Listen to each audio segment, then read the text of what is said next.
Welcome to November, guys. There are many things I could attribute my professional journey to: education, mentorship, discipline. But if I'm honest, none of those alone explain the why behind how I lead or behind how Harper Business Solutions has become.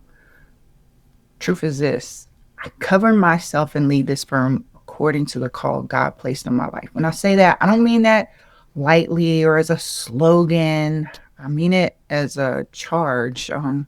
One I accepted long ago when I realized that my work as an accountant was more than a career. It was an assignment. What was that assignment?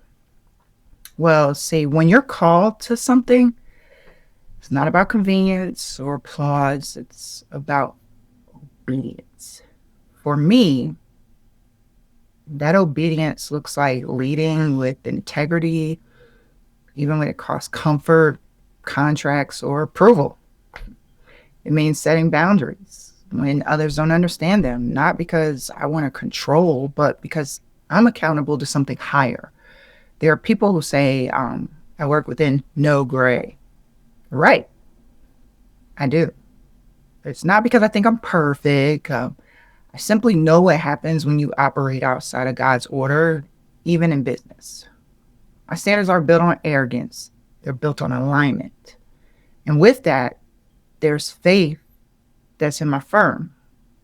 Every policy, every engagement, every client relationship at HBS reflects this truth. We're not just managing numbers, we're managing stewardship.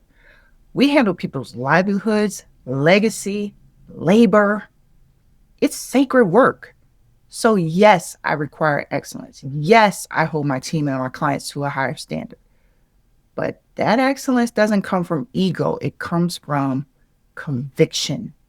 I believe we're all stewards over what God has placed in our hands. For me, that stewardship looks like ensuring our firm never compromises what's right, even when it's unpopular. It looks like protecting clients not only from financial risk, but from moral and ethical harm.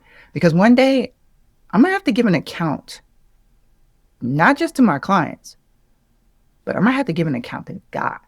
And that is bigger than anything.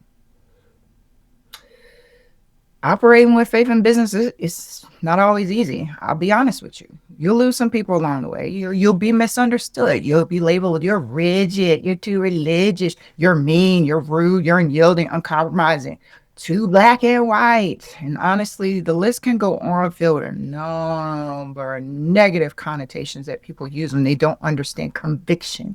But every time I feel that sting, I remind myself, I'm not called to fit in. I'm called to be faithful. And that faithfulness, I'm telling you, it's in that faithfulness I have seen God open doors that I couldn't even have forced open. I've seen divine connections, unexpected provision, and a peace, baby, that doesn't make sense to the world. So no, there's no gray here other than maybe on top of my head. There's just God's grace and guidance. And if being obedient makes me too much, I'll gladly be that for him.